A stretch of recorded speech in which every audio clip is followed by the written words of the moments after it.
Cuando Slemiel fue a Varsovia. Primera parte. Aunque Slemiel era vago y dormilón y detestaba moverse, siempre soñaba con hacer un viaje.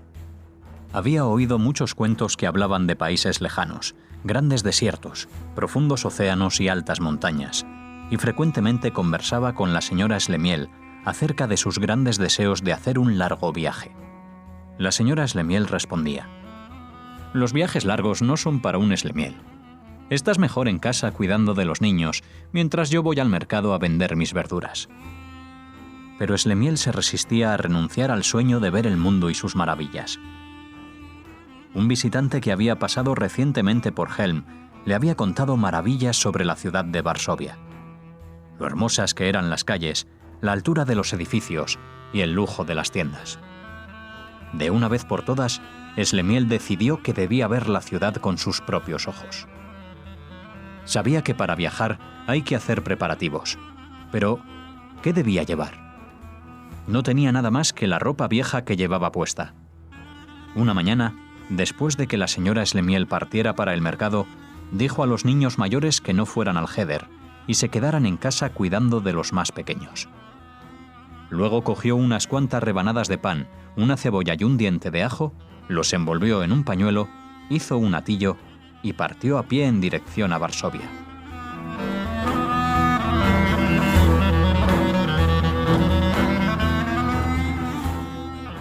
En Helm había una calle que se llamaba Calle de Varsovia, y Slemiel estaba convencido de que llevaba directamente a Varsovia. Todavía dentro del pueblo, varios vecinos le detuvieron para preguntarle a dónde iba. Slemiel les dijo que estaba en camino a Varsovia. «¿Y qué vas a hacer en Varsovia?», le preguntaron. «¿Y qué hago en Helm?», replicó Slemiel. «Nada». No tardó en llegar a las afueras del pueblo. Caminaba lentamente porque las suelas de sus botas tenían agujeros. Pronto desaparecieron las casas y las tiendas y aparecieron campos y pastizales. Dejó atrás a un campesino que estaba arando con los bueyes. Tras varias horas de caminata, Slemiel se fatigó. Estaba tan cansado que ni siquiera tenía hambre. Se tendió en el suelo, no lejos del camino, a echar una siesta, pero antes de dormirse pensó: «Cuando despierte puede que no recuerde qué dirección es la de Varsovia y cuál lleva de regreso a Helm». Después de reflexionar unos momentos, se quitó las botas y las puso junto a él, con las puntas apuntando a Varsovia y los talones hacia Helm. No tardó en dormirse, y soñó que era panadero y horneaba bollos de cebolla con semillas de amapola. Cuando los clientes querían comprarlos, Slemiel decía: «Estos bollos no están en venta». «¿Por qué los haces entonces?». «Son para mi esposa, para mis hijos y para mí». Más tarde soñó que era rey de Helm. Una vez al año, en vez de impuestos, cada ciudadano le traía un frasco de mermelada de fresas. Slemiel se sentaba en un trono dorado y junto a él se sentaba la señora Slemiel, la reina, y sus hijos, los príncipes y princesas.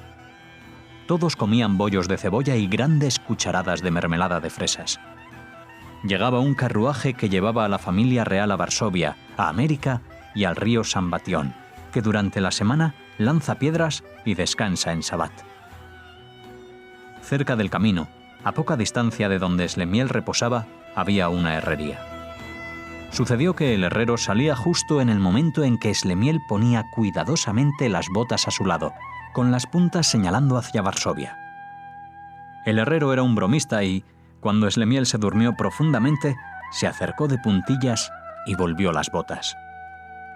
Cuando Slemiel despertó, se sentía descansado pero hambriento. Sacó una rebanada de pan, la frotó con ajo y dio un mordisco a la cebolla. Luego se puso las botas y siguió su viaje. A medida que avanzaba, todo le parecía curiosamente familiar. Reconocía casas que había visto antes. Tenía la impresión de conocer a las personas que iba encontrando. ¿Era posible que ya hubiese llegado a otra ciudad?, se preguntaba Slemiel. ¿Y por qué se parecía tanto a Helm? Detuvo a un transeúnte y le preguntó el nombre del pueblo. «Helm», replicó el hombre. Slemiel estaba asombrado. ¿Cómo era posible? Si se había alejado de Helm, ¿cómo era posible que estuviese de vuelta allí? Comenzó a frotarse la frente y no tardó en encontrar la respuesta al enigma. Había 2 Helm y acababa de llegar al segundo. Aún así, parecía extraño que las calles, las casas, las personas fueran tan parecidas a las del Helm que había dejado atrás. Perplejo, reflexionaba sobre aquello hasta que súbitamente recordó algo que había aprendido en el Heather. En todas partes la tierra es igual. Por lo tanto, ¿por qué el segundo Helm no iba a ser exactamente igual al primero? Este descubrimiento lo hizo sentirse muy satisfecho. Se preguntaba si habría aquí una calle como la calle en que vivía, y efectivamente, no tardó en llegar a una calle y una casa idénticas a la suya.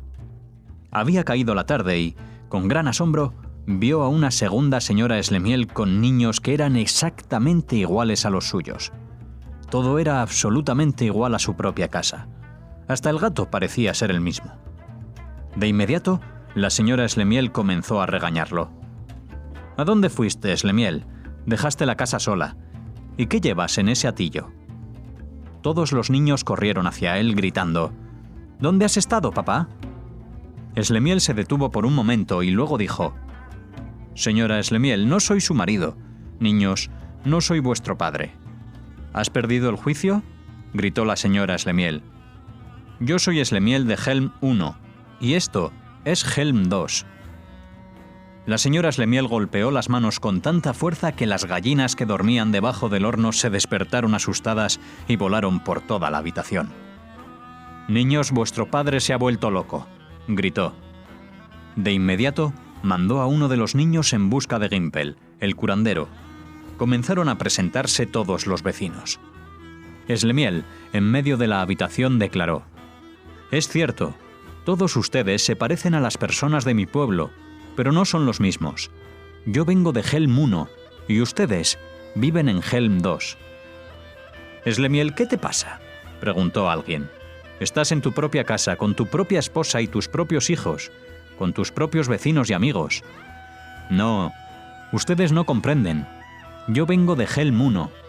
Iba hacia Varsovia y entre Varsovia y Helm 1 hay un Helm 2. Y ahí es donde estoy». «¿De qué estás hablando? Todos te conocemos y tú nos conoces a todos. ¿No reconoces tus gallinas?» «No, no estoy en mi pueblo», insistió Slemiel. «Lo que pasa es que Helm 2 tiene las mismas personas y las mismas casas que Helm 1, y eso los hace equivocarse. Mañana seguiré viaje a Varsovia». «En ese caso, ¿dónde está mi marido?», preguntó la señora Slemiel enfurecida, prodigando a Slemiel todos los insultos que se le ocurrieron. «¿Y yo? ¿Cómo voy a saber dónde está su marido?», respondió Slemiel. Algunos de los vecinos no podían contener la risa, otros sentían lástima por la familia. Gimpel, el curandero, anunció que no conocía ningún remedio para ese mal. Poco después, todos regresaron a sus casas. Esa tarde, la señora Slemiel había guisado judías con fideos, uno de los platos favoritos de Slemiel. «Puede que estés loco», le dijo, «pero hasta los locos deben comer». «¿Por qué da de comer a un desconocido?», preguntó Slemiel. «En efecto, un buey como tú podría alimentarse de paja, no de judías con fideos. Siéntate y calla. Quizá un poco de comida y de descanso te devuelvan el juicio». «Señora Slemiel, es usted una buena mujer. Mi esposa no le daría de comer a un forastero. Al parecer, hay ciertas diferencias entre los 2 Helm». Los fideos y las judías olían tan bien que Slemiel no necesitó que le siguiera insistiendo. Se sentó y mientras comía, hablaba a los niños. «Queridos niños, yo vivo en una casa exactamente igual que esta. Tengo una esposa y es tan parecida a vuestra madre como un guisante a otro. Mis hijos se parecen a vosotros como 2 gotas de agua». Los niños pequeños reían, los mayores se echaron a llorar. La señora Slemiel dijo: «Como si no fuera bastante ser un Slemiel, encima se tenía que volver loco. ¿Qué voy a hacer ahora? No podré dejar a los niños con él cuando vaya al mercado». Se llevó las manos a la cabeza y sollozó. «Señor del cielo, ¿qué he hecho yo para merecer esto?». No obstante, preparó una cama limpia para Slemiel, y a pesar de haber dormido durante el día junto a la herrería, tan pronto puso la cabeza sobre la almohada, se durmió profundamente y no tardó en roncar sonoramente. Una vez más, soñó que era rey de Helm y que su esposa, la reina, había frito para él una gran sartén de blintzes. Unos estaban rellenos de queso, otros de moras o cerezas, y todos estaban espolvoreados de azúcar o canela y nadaban en crema agria. Slemiel se comió 20 blintzes de una sentada y escondió el resto en su corona, para más tarde. A la mañana siguiente, cuando Slemiel despertó, la casa estaba llena de vecinos. La señora Slemiel estaba en medio, con los ojos rojos de llorar. Slemiel estaba a punto de regañar a su esposa por permitir que entraran tantos desconocidos en casa, pero entonces recordó que él mismo era un desconocido allí. En su casa se habría levantado, lavado y vestido. Ahora, frente a toda aquella gente, se sentía perdido y sin saber qué hacer. Como siempre cuando estaba incómodo, comenzó a rascarse la cabeza y a tirarse de la barba. Finalmente, superando su pudor, decidió levantarse. Se quitó las mantas y puso sus pies desnudos en el suelo. «No dejéis que se escape», gritó la señora Slemiel. «Desaparecerá y me convertiré en una esposa abandonada, sin un Slemiel». En ese momento, Baruch, el panadero, interrumpió. «Llevémoslo al ayuntamiento. Ellos sabrán qué hacer». «Tiene razón. Llevémoslo al ayuntamiento», acordaron todos. Aunque Slemiel insistió en que, puesto que vivía en Helm I, las autoridades locales no tenían poder sobre él, varios de los más jóvenes y fuertes lo hicieron ponerse los pantalones, las botas, el abrigo y lo escoltaron hasta la residencia de Gronanbuey. El ayuntamiento, que ya estaba enterado de lo ocurrido, se había reunido a primeras horas de la mañana para meditar sobre lo que se debía hacer en ese caso.